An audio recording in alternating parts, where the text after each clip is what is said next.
और इस बात को भी याद रखिए, उद्धार 3 टर्म्स में आता है। एक, आपके जितने गुनाह आपने किए हैं आज तक उनका क्षमा पाना। सेकंड, शरीर के अंदर स्वभाव में से गुनाह निकलना।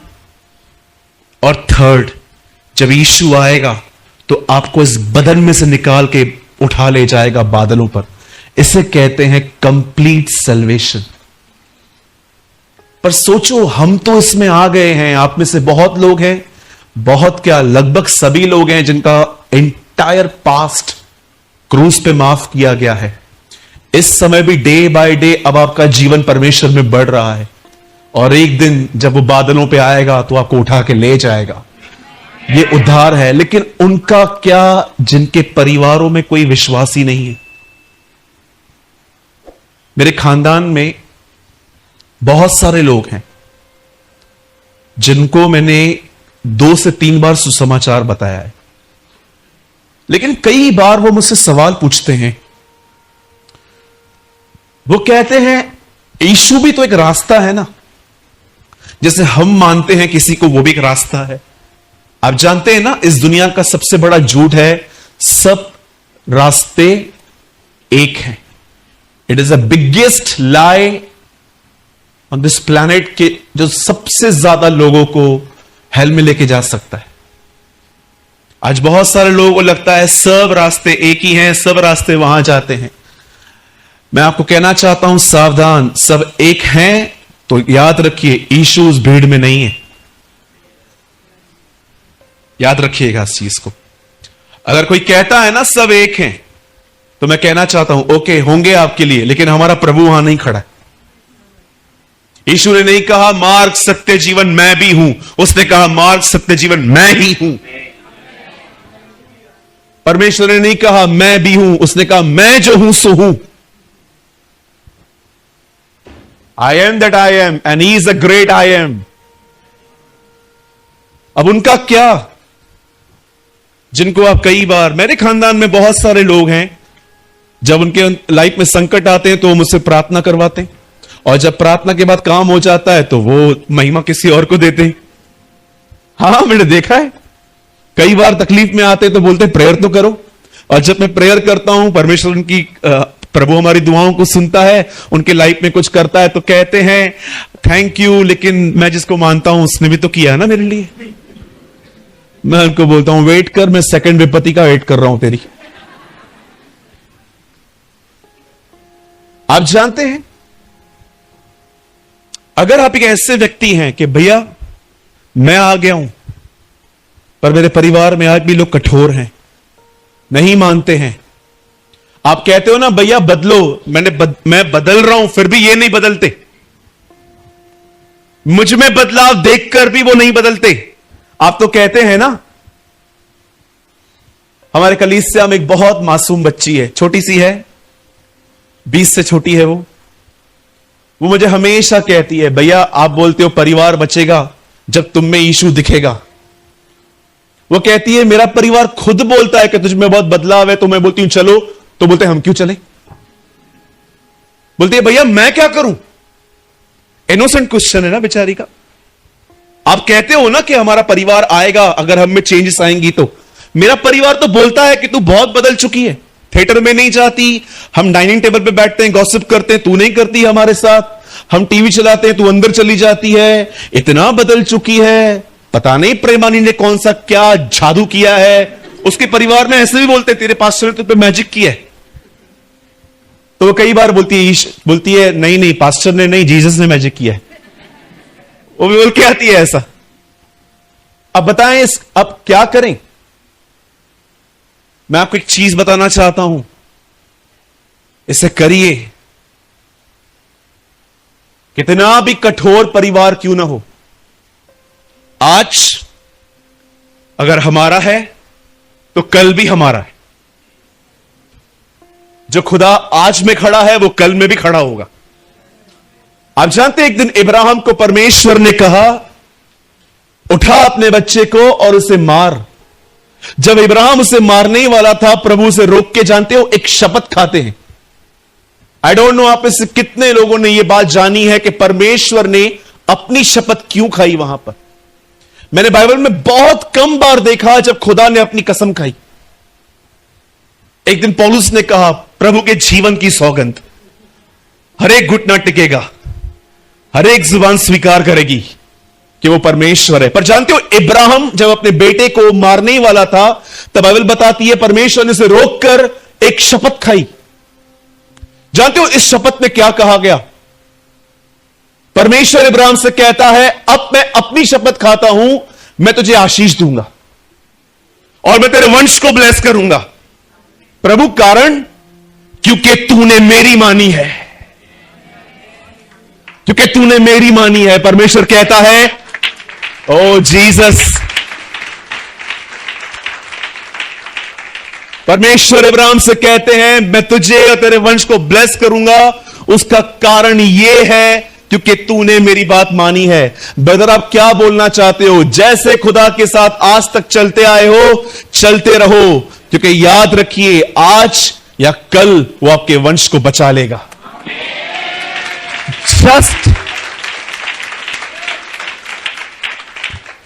Just walk with God. परमेश्वर के साथ चलते रहिए। और मैं आप में से हर एक को बताना चाहता हूं, परमेश्वर के साथ चलना बहुत आसान है, लेकिन कभी कभी कठिन भी है। सोचो, किसी ने आपके 5,000 रुपए ले लिए हैं और 2-3 याद आ गए। किसी ने आपके 5,000 रुपए ले लिए हैं, 2 बार आप मांग चुके हो, भाई पैसा देना, क्यों नहीं दे रहा है। अब आपके अंदर उस आदमी के प्रति थोड़ी थोड़ी नफरत सी आने लग गई है, नेगेटिविटी आने लग गई है, लेकिन फिर भी परमेश्वर आपको कहता है उससे क्षमा कर दे, उसको फिर से मत मांग। कई बार जब परमेश्वर आपको ये बातें कहता है ना, आप इग्नोर करते हो। आपको पता है ना, आज की जनरेशन बहुत डिफरेंट है। जो प्रचारक उनके हिसाब से बात करे वो उनका पास्टर है। आजकल ये प्रॉब्लम है। एक तरफ यहां पर दिनेश को खड़ा कर देते हैं, एक मैं खड़ा रहता हूं। मैं कहता हूं पश्चाताप करो, मन फिराओ, स्वर्ग का राजा निकट है। लेकिन दिनेश यहां से खड़े होकर कहता है, मांगो तुम्हें दिया जाएगा। सब लोग निकालो उसको। यही चाहिए। लिखा है कानों में खुजली होगी लास्ट डेज में लोगों की। You know the Bible says, कभी कभी हम लोग पेपर का एक लकड़ी बना के अंदर डालते थे, कचरा निकालते थे। लेकिन बहुतों को ऐसे कान होंगे लास्ट डेज में कि जब भी आप उनसे बात करोगे ना, क्या है, the Bible says last days में ऐसे क्रिश्चियंस आएंगे जो अपना पास्टर खुद चूज करेंगे। इट इज डेंजरस ना, ये बड़ा खतरनाक है ना। वो कहेंगे नो, ये नहीं चाहिए, ये बंदा डांटता है, ये धार्मिकता के बारे में बात करता है, ये वो कोई बात नहीं करता, मेरे को नौकरी नहीं मिल रही है, मेरे को लड़की नहीं मिलती है, उसके लिए तो कुछ बोलता ही नहीं है, बोलता है पश्चाताप करो। हाँ, हमारे कलीसिया में एक भाई ने ऐसे कहा था मुझे, बोला मुझे लड़की नहीं है, मुझे नौकरी नहीं है, और हर रविवार कोई की बात सुनता हूं, आपकी पश्चाताप करो, पश्चाताप करो, पश्चाताप करो। अरे लड़की तो दो। मैंने कहा जैसे मेरे पॉकेट में पड़ी हुई है दे दूं।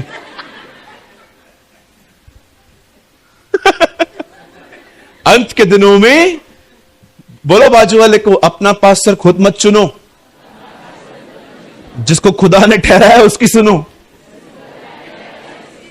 हां, और याद रखिएगा, मैं अकेला व्यक्ति नहीं हूं भारत में जो खुदा के द्वारा खड़ा किया गया हूं। ऐसे बहुत से मुझसे बहुत उत्तम और अच्छे प्रचारक हैं जो बिल्कुल परमेश्वर के वचन से बात करते हैं, आपको उनकी सुननी चाहिए। लेकिन जो सिर्फ आपको मोटिवेशनल प्रीचिंग्स दे, काम हो जाएंगे, घर के ऊपर एक और माला बन जाएगा, लॉटरी लगेगी, ये होगा वो होगा, दूर रहो ऐसों से। बाइबल बताती है अंतिम दिनों में कलीसियाएं कम, हर दिन नए नए पाखंडों का उद्घाटन अधिक होगा। आपको पता है ये वचन पतरस में लिखा है, लास्ट डेज में हर दिन नए नए पाखंडों का उद्घाटन होगा। आप देखिए रोज होते हैं। रिसेंटली एक पास्टर ने कहा चर्च जाना जरूरी नहीं है, मुझे ऑनलाइन सुनो। मैंने कहा तू बपतिस्मा भी ऑनलाइन दे। एक कहता है अन्य भाषा मत बोलो, अन्य भाषा है ही नहीं। हर दिन नए नए पाखंडों का उद्घाटन कैची लेके। इसीलिए बाइबल बताती है ऊपरी उपदेशों से न भरमाए जाओ, क्योंकि मन का अनुग्रह से दृढ़ होना भला है। मैं आप में से हर एक से पूछना चाहता हूं, क्या आप हर दिन अपने परमेश्वर के साथ चलते हैं? सोचो, क्या आपके अंदर डिजायर है कि मैं अपने जीवन के हर क्षेत्र में उसका पीछा करूं? आपको क्या लगता है, क्या प्रकाशित वाक्य 3:20 आपके लिए है? खोलिए मत। देख मैं दिल के द्वार पे आके खटखटाता हूं, और जो कोई द्वार खोलेगा मैं उसके भीतर आऊंगा। अब आप मुझे बताइए, आप में से बहुत सारे जो लोग हैं ये वचन बताते ही अविश्वासियों को हैं। नए नए लोग आते हैं, सिस्टर दरवाजा खोलो, प्रभु आएगा, आओ सरेंडर प्रेयर करते हैं। ऐ हमारे पिता तू जो स्वर्ग में है, तू जो स्वर्ग में है, मैं पापी हूं। तो क्या ये वचन हम पे लागू नहीं है? हो सकता है कि आपने यीशु को अंदर ग्रहण किया है, लेकिन आपके जीवन के बहुत सारे क्षेत्र हैं जिनमें वो नॉक कर करके थक गया है। क्या मैं ये भी ठीक करूं? क्या मैं ये भी ठीक करूं? क्या मैं ये भी ठीक करूं? सोचो, अगर आप एक भाई हैं और आपकी दाढ़ी, आजकल दाढ़ियां कैसे हो रही हैं, बाल कैसे हो रहे हैं। कुछ लोगों के बाल देखो, आप इधर नहीं है, प्रभु का अनुग्रह है, आप कुछ लोगों के बाल देखोगे ना, मतलब ऐसा लगेगा कि डीमन घुसा है, दुष्ट आत्मा घुसी है इसके अंदर। हाँ चेतन भाई, इधर से बाल गुम, इधर से बाल गुम, बीच में जो है ना ग्रीन। मैं लास्ट टाइम नीचे उतरा, मुझे एक भाई मिला, मैं उसको देख के डर गया। बीच में ग्रीन बाल थे। मेरा मन कर रहा था मैं 2 मिनट उससे पूछूं, तेरे ऊपर रोड रोलर गुजर के गया था क्या? या कभी कभी आप देखिए, हम लड़के लोग दाढ़ी बढ़ाते हैं। भाई दाढ़ी बढ़ाना कोई प्रॉब्लम नहीं है, लेकिन तुझे दाढ़ी रखने से ज्यादा इस बात में तो मजा नहीं आता कि लोग मुझे देख रहे हैं। तो तू एक नंबर का ढोंगी है। क्या बोला? नहीं सुने बरोबर? फिर से बोलता हूं, तू एक नंबर का ढोंगी है। हां आजकल है, मैं उनके लिए बिल्कुल नहीं कह रहा जो ऐसे ही अपने लिए रखते हैं, लेकिन आजकल देखिए, अगर प्रभु यीशु मसीह को आप कहो कि प्रभु आप इस कमरे में भी आओ, खटखटा रहा है वो कि मैं कुछ तेरे को सलाह दूं इसके बारे में, बेटा सिंपल रहे, सोबर रहे, तो क्या आपने उसके लिए दरवाजा खोला है? कितनी बहनें हैं जो प्रभु के सामने इस दरवाजे को खोल के बैठी हैं, प्रभु जो ड्रेस आप बोलो मैं वही पहनूंगी। कितनी बहनें जिन्होंने शॉर्ट्स जला के फेंक दिए, स्कर्ट्स जलाकर मतलब किसी और को भी नहीं दिए ये श्रापित कपड़े। पौलुस फिलिप्पुस एक जगह पे गया, उसने वहां पे प्रचार किया, लिखा है जादू टोना करने वालों की किताबें निकली जो 50,000 रुपए की थी। और मुझे लगता है फिलिप्पुस आज अगर बॉम्बे में आ जाए तो ढेर सारे शॉर्ट्स और स्कर्ट्स को जलाने की कोशिश करेगा कि इनको जलाओ पहले। Yes, this is true. आज लोग डिसीव हो रहे हैं। जिसका नाम आपने अपने सर पे लिखा है ना, उसका जीवन भी हृदय में लो। याद रखिए, रेवलेशन में लिखा है उनके सरों पे उनके पिता और उस मेमने का नाम लिखा हुआ है। ये आपको नहीं दिखता, लेकिन दुष्ट आत्माएं दिखती हैं, दुष्ट आत्माओं को दिखता है। कितनी बड़ी बात है ना, अय्यूब को नहीं पता है, लेकिन शैतान को पता है कि अय्यूब के घर के आसपास बाड़ा है। वो आके कहता है, अरे तू कहता है इसको मार, मैं मारूं कैसे, तू बाड़ा तो हटा। बहुत सारी चीजें आप नहीं देख पाते हो, लेकिन शैतान देख लेता है। वो जानता है कि आपके माथे पे क्या लिखा है। तो मैं आपसे पूछना चाहता हूं, जिसका नाम माथे पे लिखा है, क्या उसका जीवन हृदय में लिया है आपने? बोलिए। परमेश्वर के साथ चलिए। परमेश्वर ने इब्राहिम की आज्ञा पालन देखकर उसे कहा, निश्चय तू और तेरा वंश। आपको रेफरेंस चाहिए? आइए मेरे साथ खोलिए, बाइबल खोलिए, उसके बाद मैं आपके साथ वचन बांटूंगा। मैं चाहता हूं आप सब मेरे साथ खोलें उत्पत्ति की किताब और उसका 22वां अध्याय। जल्दी से खोलिए। आप बड़े उत्साहित होंगे इसे पढ़ के कि प्रभु ये आपने मेरे लिए कहा है। 22 का मैं आपके लिए पढ़ता हूं। जेनेसिस 22 का 16। यहोवा की यह वाणी है कि मैं अपनी ही यह शपथ खाता हूं कि तूने जो यह काम किया है कि अपने पुत्र वरन अपने इकलौते पुत्र को भी नहीं रख छोड़ा, इस कारण मैं तुझे निश्चय आशीष दूंगा और निश्चय तेरे वंश को आकाश के तारगण और समुद्र की तीर की बालू के किनकों के समान अनगिनत करूंगा और तेरा वंश अपने शत्रुओं के नगर का अधिकारी होगा। परमेश्वर कहता है मैं तेरे वंश को ब्लेस करूंगा। उसका कारण क्योंकि तूने मेरी बात मानी है। जब इब्राहिम की आज्ञा से उसका वंश आशीष पा सकता है तो हम खुदा के साथ चलेंगे तो हमारा वंश आशीष क्यों नहीं पाएगा? आमीन। So don't be disturb, don't be discourage. सदैव याद रखिएगा। यहां देखिए सब, धर्मी का वंश बचाया जाएगा। यस, कितने लोग ये बिलीव करते हैं? धर्मी का वंश बचाया जाएगा। बोलिए मेरे पीछे, धर्मी का वंश बचाया जाएगा। फिर से कहिए, फिर से कहिए। यस, जो पौलुस ने कहा वही आज मैं कहता हूं। जीवन की सौगंध, हर एक घुटना टिकेगा, हर एक जुबान स्वीकार करेगी कि यीशु परमेश्वर है। आमीन। सो घर जाएं और अपने परिवार को किसी और कामों में देखें तो निराश न हो। उनके बिहेवियर को नहीं, परमेश्वर की वाचाओं को देखिए। दाऊद ने गोलियत को नहीं देखा, दाऊद ने अपनी वाचा को देखा।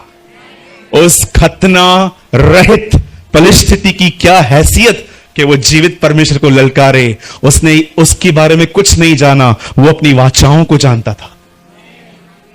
इसलिए बाइबल बताती है जब एक मनुष्य के आज्ञा न मानने से सब पापी ठहरे और सबको मौत मिली, तो एक मनुष्य यीशु मसीह के आज्ञा मानने से हम सब धर्मी क्यों न गिने जाएंगे? आमीन। चलिए मैं चाहता हूं आप सब मेरे साथ बाइबल खोलें। Come on fast. आज बहुत ही ब्यूटीफुल वर्ड है लवर्स ऑफ गॉड के लिए, जो लोग खुदा से मोहब्बत रखते हैं उन लोगों के लिए है। मैं चाहता हूं आप सब मेरे साथ खोलें रोमन्स चैप्टर 8, रोमियो की किताब और उसका 8वां अध्याय। Roman chapter 8, please open with me.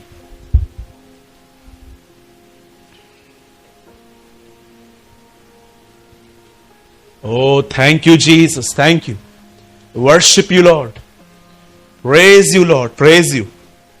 Exalt your name. सबने खोल लिया? चलिए मैं आपके लिए पढ़ता हूं a well famous word 28। यहां लिखा है, हम जानते हैं। क्या जानते हैं पौल आप? कि जो लोग परमेश्वर से प्रेम रखते हैं उनके लिए, ये लिखिए उनके, जो यहां लिखा है ना उनके, वहां टिक करो ऐसे कुछ, उनके लिए, उनके लिए सब बातें मिलकर भलाई को उत्पन्न करती हैं। ओके, टिक कर लीजिए। फिर मैं चाहता हूं अब आप सब स्ट्रेट बैठिए और सामने देखिए।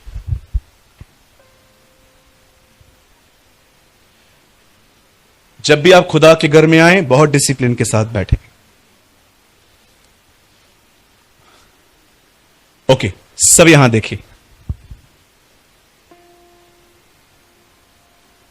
अगर आप ये बात नहीं जानते तो एटलीस्ट आज जान लो कि इस दुनिया में सेवकाई करते करते किसी ने सबसे ज्यादा दुख उठाया तो वो पौलुस है। आप में से कितने लोग इस बात को जानते हैं? पौल कहता है, मैं मसीह के दागों को अपनी देह में लिए फिरता हूं। पौलुस ने इतनी ज्यादा मार खाई थी प्रभु के लिए, इतनी ज्यादा मार खाई थी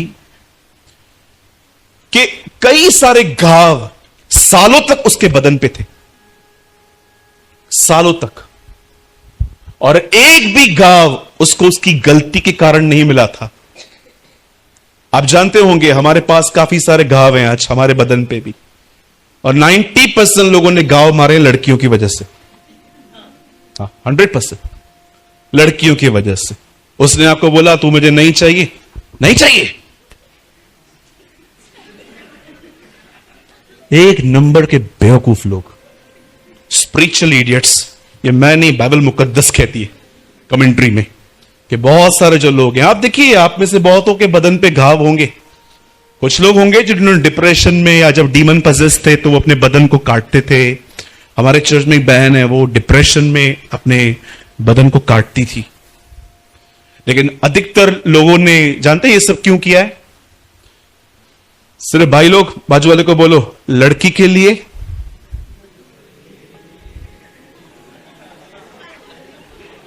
खाली भाई लोग बोलो, आप क्यों बोल रहे हो? खाली भाई लोग बोलिए, अपने बाजू वाले को देखिए। अभी उनको क्या बोल रहे हो, वो क्या करेंगे? वो बेचारा 80 साल का व्यक्ति बोल रहे लड़की के लिए, तो बोलेगा लड़की मुझे मिलेगी कैसे? काका आप बहुत प्यारे, खुदा आपको बड़ी बरकत दे। आमीन। बुजुर्ग हमारे कलीसियों की शान है। यस, आमीन। ओके, सुनिए भाइयों, कभी भी ये काम लड़कियों के लिए न करना, ठीक है? पक्का? हाँ। उन घावों को देखो जो उसने आपके लिए खाए। इनसे क्या मिलेगा? 2 दिन आएगी फिर चली जाएगी वो आपके लिए, ठीक है? इन सब बातों से, कचरों से दूर रहा करो। किसी के भी ऊपर इतना निर्भर मत रहो कि उसे पाने के लिए आपको ये सब करना पड़े। आप सब जानते हैं ये बेवकूफियां हम सब कर चुके हैं जीवन में। सुनिए, पौल के बदन पे जो घाव थे ना, वो किसी लड़की की वजह से नहीं थे, वो सिर्फ उसके खुदा के लिए थे। वो क्यों मार खाता था जानते हैं? उसका एक कारण क्या था? क्योंकि जब वो प्रचार करता था ना, मोस्ट ऑफ टाइम लोग उसे मिसअंडरस्टैंड करते थे। लोग कहते थे कि ये हमारी प्रथाओं के खिलाफ बात करता है। आज भी मैं आपके साथ उसका एक ऐसा इंसिडेंट शेयर करूंगा जिसमें वो कंप्लीटली निर्दोष था, पर पता नहीं क्यों जो उसके साथ हो रहा था वो होने दे रहा था। अमेजिंग पर्सन है ये। बाइबल बताती है, पौल यहां पर लिखते हैं, प्रभु के दास पौलुस यहां पर कहते हैं कि जो भी लोग अपने परमेश्वर से प्रेम करते हैं उनके साथ कुछ भी क्यों ना हो, अंत में खुदावन उनमें से कुछ भलाई निकाल लेगा। पर आप में से हर एक को यह बात पता होनी चाहिए, यह वचन, यह आयत हर एक के लिए नहीं है।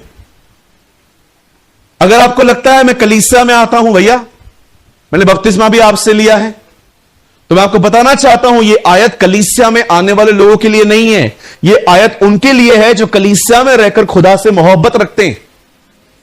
क्योंकि याद रखिए, आजकल बहुत ही इमोशनल लव है लोगों का प्रभु के लिए। हां बिल्कुल, इमोशनल लव, सिर्फ गीतों वाला प्यार। कई सारे जो लोग हैं ना, होल डे एक अलग ही जीवन जिएंगे, लेकिन कलीसिया के अंदर 2 घंटे इतना होल हार्टेड रहते हैं, इतना ज्यादा वो खुदा के साथ जुड़े हुए रहते हैं। ये प्यार नहीं है brother, it is just emotions. आपका सच्चा जीवन तो यहां से जाने के बाद शुरू होता है। हां, मैंने अपने चर्च के अंदर ऐसे लोग देखे, वेरी इमोशनल। जब वर्शिप चलेगी रो पड़ेंगे, जब वर्शिप चलेगी हाथ उठा के गीत गाएंगे, परमेश्वर इसे गलत भी नहीं कहता। पुराने नियम में प्राणों से भी आराधना होती थी, हम इसे गलत नहीं कह रहे, लेकिन आपको नहीं लगता कि जीवन इसमें सीमित हो चुका है? बहुतों का जीवन इसमें सीमित हो चुका है। आपको क्या लगता है परमेश्वर से प्रेम करना क्या होता है? आइए मैं आपको बताता हूं। बाइबल बताती है पॉल एक मिशनरी था, एक जगह से दूसरी जगहों पर प्रभु यीशु मसीह का सुसमाचार बताता था, कलीसिया स्थापित करता था और उसके बाद वो आगे बढ़ता था। अब सुनिए, वो एक ऐसी जगह पे आया जहां पर एक लड़की में से दुष्ट आत्मा बातें करती थी, और जानते हो ये लड़की का बॉस था ना, जो उसके लिए वो कमाती थी। और जानते हो काम क्या करती थी? ये लोगों के हाथ पड़ती थी, ये लोगों को बहुत कुछ बताती थी कि ऐसा होगा वैसे होगा। याद रखिए इस बात को, अकॉर्डिंग टू बाइबल हाथ पड़वाना, अंगूठियां पहनना, दागे पहनना एक तरफ का अपराध है in the eyes of God. आप जानते हो शाऊल के जीवन में अपनी मौत से एक दिन पहले वो किसके पास गया था? भूत सिद्धि करने वाली एक स्त्री के पास। और जब वो वहां पर गया, उसे जानते क्या कहा गया? अगले दिन तू यही होगा। बहुत सारे जो लोग हैं ना आजकल, आप देखते होंगे दुनिया में। मुझे एक बात बताइए, क्या नसीब नाम की कोई चीज होती है? एक काम करेंगे बेटा, तू ऊपर आ, कम फास्ट, हाथ दो कम। ये मेरी बच्ची है, सच में मेरी कलीसिया की बच्ची तो मेरी बच्ची है, ये मेरी बच्ची है, समझो 2 मिनट के लिए। और खुदावन मुझे इसके लिए कहते हैं, सूरज इसका नसीब लिख। अब देखो, मैं आपका नाम नव्या। हाँ, नव्या। ओके। अब देखो मैं लव्या के लिए क्या लिख रहा हूं। लव्या डॉक्टर बनेगी, इंजीनियर बनेगी, आमीन, यस। डॉक्टर बनेगी, इंजीनियर बनेगी, उसे अच्छा पति मिलेगा, उससे अच्छा घर मिलेगा और उससे अच्छी सांस मिलेगी, आमीन। आगे इसके पीछे आमीन बोलना बहुत जरूरी है। खड़ी रह बेटा। अच्छी सांस मिलेगी, उसके बाद ये मिलेगा वो मिलेगा। आई थिंक आप में से जितने भी लोग यहां पर बैठे हैं, अपने बच्चों के लिए अगर खुदा आपको लिखने के लिए कहे तो इससे कम तो कोई नहीं लिखेगा। चलो कितने मां बाप ऐसे लिखे? लाव्या चोर बने, रास्ते से छीन के खाए, पूरी जिंदगी बीमार रहे, अंत में नरक में जाए। Father I cancel all my words in Jesus mighty name. मुझे बताओ कोई ऐसा लिखेगा? तो बहुत लोग जो कुछ करते हैं अंत में बोलते हैं नसीब में लिखा था। आप बच्चे हो, आप इतने इंसान हो के लोगों के लिए इतना अच्छा लगते हो, खुदा आपके लिए लिखेगा आप चोरी करो? ये मेरी बच्ची है, खुदा मुझे कहता है इसके लिए लिख, तो मैं कितना अच्छा लिख रहा हूं। आपके लिए खुदा ये लिखेगा कि आप चोर बनो, ये बनो, वो बनो? जानते हैं प्रॉब्लम क्या होता है? जब हम चीजों को ठीक कर करके थक जाते हैं ना, बाद में बोलते हैं नसीब में लिखा है। That is a problem. Lavya बैठ जाओ। थैंक यू सो मच बेटा, या खुदावन आपको बरकत दे। लिसन, पहले तो बोलो अपने बाजू वाले को यहां पर, नसीब नाम की कोई चीज नहीं है।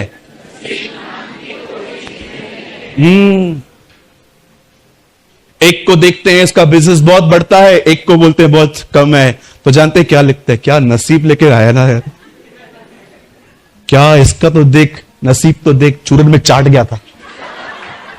कुछ लोगों के लिए हम ऐसे बोलते हैं, इसका नसीब देख। बाइबल नसीब को रिजेक्ट करती है। बाइबल बताती है अगर तू किसी को देखे जो मेहनत करे तो उससे कह दे वो आने वाले दिनों में राजाओं के साथ बैठेगा। बाइबल यह भी कहती है कंगाल को बोल तेरा कंगालपन डाकू के नाई, सुस्त को बोल कि तेरा कंगाल डाकू के नाई आ रहा है। बाइबल बताती है मेहनत करो, खुदा के साथ चलो, वो तुम्हें उठाएगा। यस, अगर आपको लगता है मैं प्रभु का फेवरेट हूं, मुझे इंटरव्यू के लिए जाना ही नहीं है, नौकरी चल चल के मेरे पास आएगी, तो बैठा रहे। इवन बाइबल तो कहती है जो कमाए नहीं वो खाने भी ना पाए। Read it. आप जानते हो एस्ट्रोलॉजी आजकल जो लोग करते हैं, हाथ पढ़वाना, और क्रिश्चियंस में से भी कुछ कुछ वहम नहीं निकले हैं अभी भी। पुराने दिनों में हाथ पढ़वाते थे, इन दिनों में कहते हैं सर पे हाथ रखो, प्रभु मेरे लिए कुछ कह रहा है क्या। Same old mentality. खुदा बदला है, मन नहीं। Yes, there are so many, so many. You know, the Bible says जब उस लड़की में से, जो लड़की थी उसके अंदर एक दुष्ट आत्मा थी जो लोगों को भविष्य बताती थी, झूठा भविष्य। याद रखिए, अगर आप किसी को भी अपना हाथ पैर घर लेके आते हो, जो वो कहते हैं, अगर आपने उनकी बातों पे बिलीव किया, वो आपके साथ होगा, क्योंकि ये लॉ है। यीशु ने कहा जैसा जिसका विश्वास है वैसा उसके लिए होता है। इसलिए अय्यूब कहता है जिस बात से मैं डरता हूं वही मेरे करीब आती है। उन्होंने तो आपको ऐसे ही बोल दिया, लेकिन आपका ईमान था मेरे साथ होगा। एक आदमी का विश्वास था, अगर वो यहां से कह दे, बहन अभी वहीं बैठ जाइए, आप वहीं बैठ जाइए। बाइबल बताती है, यीशु ने एक जगह पे कहा, एक आदमी ने कहा तू यहां से कह मेरा सेवक वहां चंगा होगा, और उसके लिए वैसा ही हुआ। आप सोचो अपने माइंड को रिन्यू करना कितना जरूरी है, क्योंकि वचन कहता है जैसे तुम्हारे ख्याल हैं, जैसे तुम्हारा कन्फेशन है, वैसा ही तुम्हारे लिए हो जाता है। बाइबल बताती है जब पॉल को उसने देखा तो उसने पॉल को क्या कहा, हे ये देखो ये परमेश्वर के लोग हैं। पौलुस बहुत दिन तक उसे देखता रहा। अंत में पौलुस को बड़ा दुख हुआ कि परमेश्वर की एक बच्ची को दुष्ट आत्मा ऐसे यूज कर रही है। तब उसने खड़े होकर कहा, in the name of Jesus I cast you, come out. और जैसे पॉल ने उसके लिए ऐसा कहा, लड़की में से दुष्ट आत्मा निकल गई, लड़की नॉर्मल हो गई। लेकिन उसके बॉस को उसका बड़ा दुख हुआ, क्योंकि कमाई आना बंद हो गई। तब उनके बॉस ने पॉल और सिलास को पकड़वाया, और बाइबल बताती है उन्हें चौक पे उनके कपड़े उतारे गए और उन्हें बेटे मारी गई। और बेटे मारने के बाद वचन लिखा है कि उनको वो जेल में डाल दिया, अंदर की कोठरी में। लेकिन मैं आप में से हर एक को बताना चाहता हूं, सुनिए, जब आधी रात हुई, जब हम बहुत अच्छे से सोए हुए रहते हैं, बाइबल बताती है पॉल और सिलास आधी रात को उस कोठरी में प्रभु की आराधना कर रहे थे और दुआएं कर रहे थे। वो दुआओं के गीत गा रहे थे। मैं आपको बताना चाहता हूं, ऐसे मत समझिए मैं किसी को नीचे कर रहा हूं, क्योंकि हमें इसकी बड़ी जरूरत पड़ती है। लेकिन मैं आपको बताना चाहता हूं, पॉल के पास कोई इंस्ट्रूमेंट नहीं था।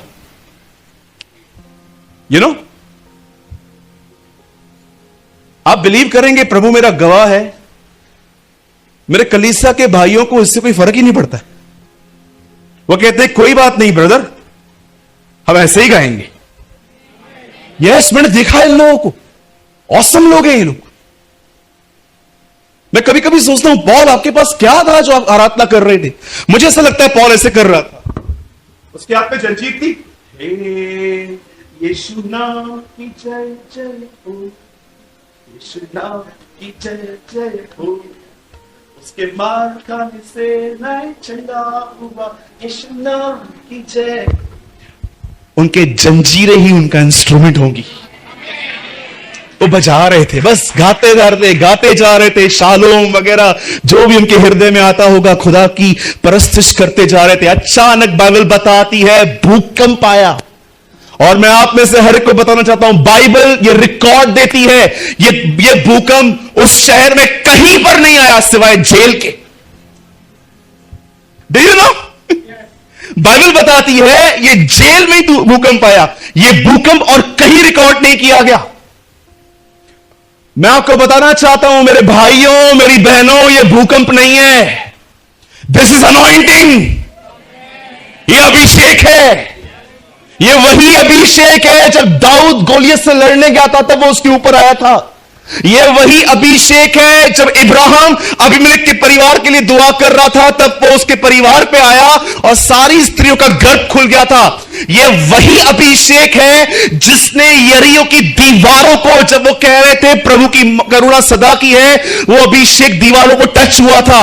यह वही अभिषेक है जिसने प्रभु यीशु मसीह को मुर्दों में से जिलाया था। और मैं आपको बताना चाहता हूं, यह वही अभिषेक है कि जब 22 उत्पत्ति में जब इब्राहिम उसे मारने जा रहा था, वो जानता था अभिषेक जिला सकता है।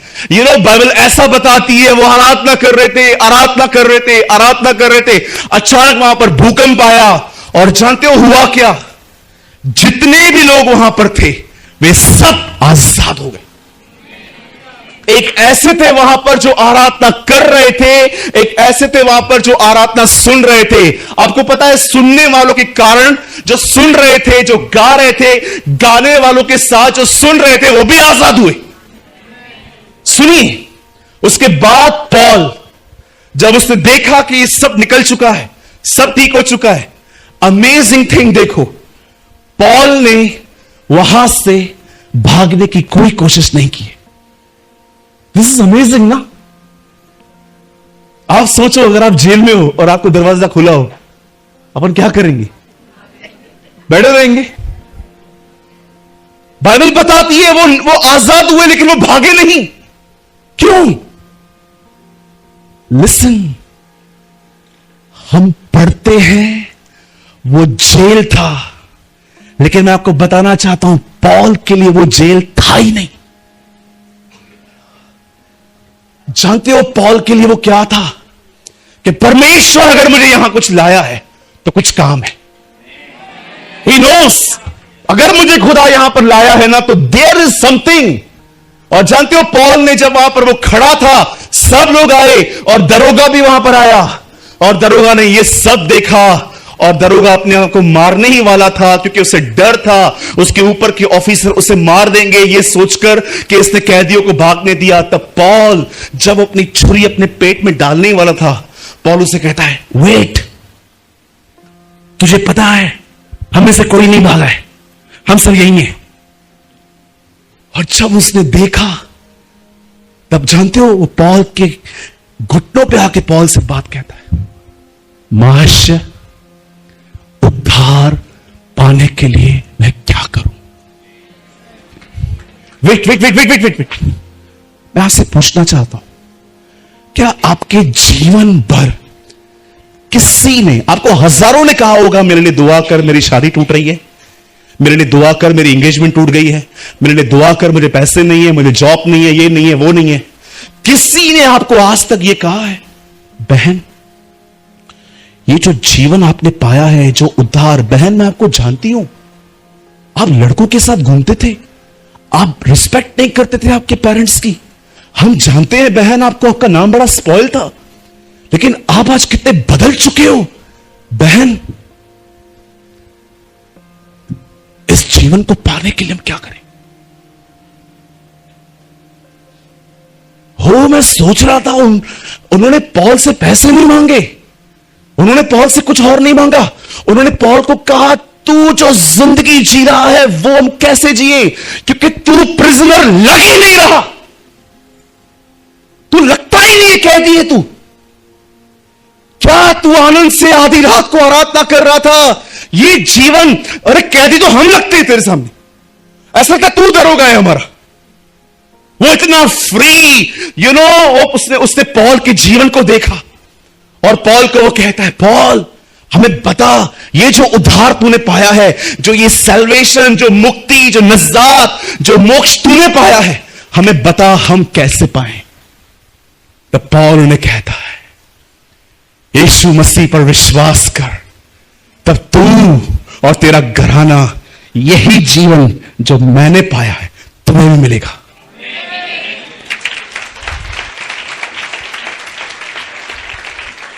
सुनिए, ये सब होने के बाद जानते हो रात को लोग आते हैं पॉल के पास और कहते हैं तुम लोग जाओ इधर से अभी।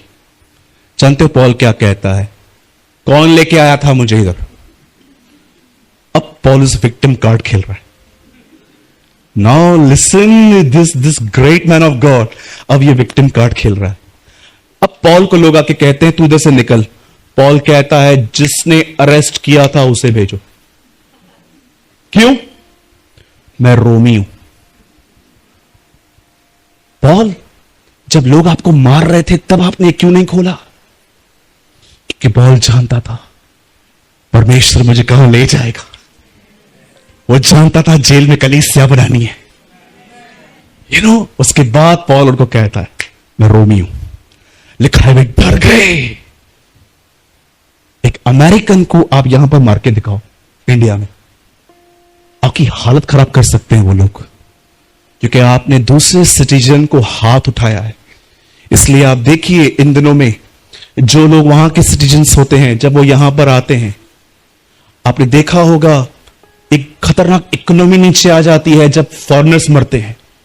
आपने देखा होगा 26/11 में जब मुंबई में हमला हुआ तो अधिकतर उन्हीं प्लेसेस को टारगेट बनाया गया जहां पर अब्रॉड से लोग आते, क्योंकि वो जानते थे अगर इन जगहों पर अटैक किया और फॉरेनर्स मरेंगे, इनका इकोनॉमी नीचे आएगा, इनका नीचे आ जाएगा। लोग ट्रैवल करने के लिए आएंगे ही नहीं, क्योंकि उनको लगेगा भारत सेफ नहीं है। पौलुस से सारी मार खाई, कलीसिया बनाई। Now he open his victim card. काय को मारा? अब मैं तुमको बताता हूं मैं कौन हूं। उन्होंने हाथ पैर जोड़े, अरे तू जा इधर से। मैं आपसे पूछना चाहता हूं यहां पर जितने भी लोग हैं, पौलुस को क्यों फर्क नहीं पड़ा मार से, बेतों से?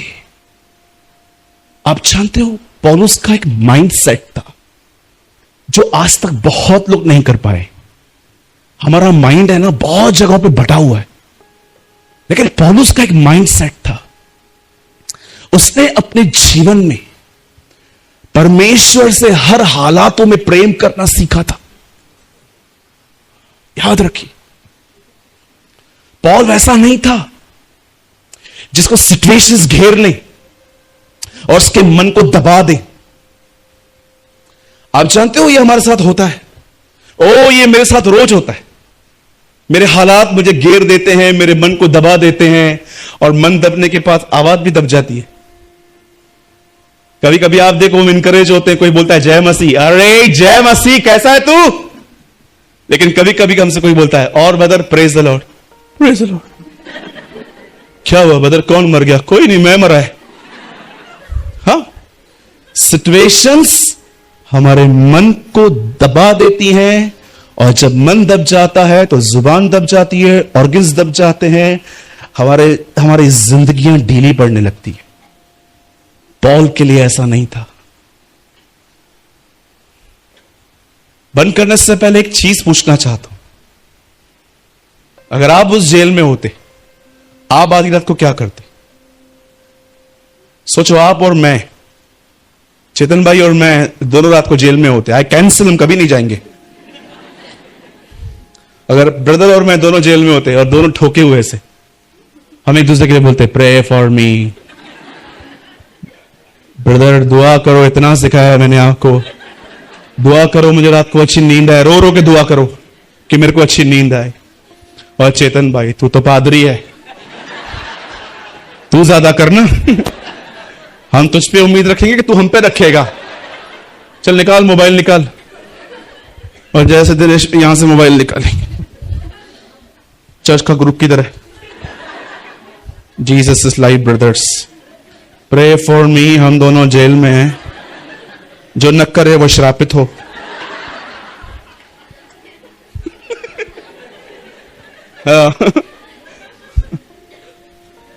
हम तो करते ही ऐसा ब्रदर, सच है ना यार, हम ऐसा ही करते। लेकिन वो ऐसे नहीं थे। वो आधी रात को उसकी आराधना कर रहे थे। वो उसकी आराधना, अरे याद रखिए, वो छुटकारे के लिए आराधना नहीं कर रहे थे। अगर छुटकारे के लिए आराधना करते तो जेल की जंजीरें टूटने पर भाग जाते। वो उसके लिए आराधना नहीं करते। They are just loving Jesus.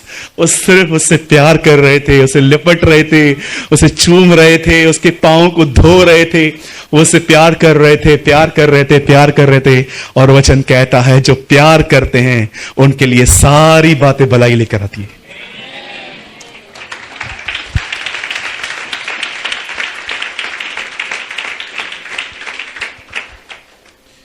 सुनिए, मैं इसे बोल के स्टॉप कर रहा हूं।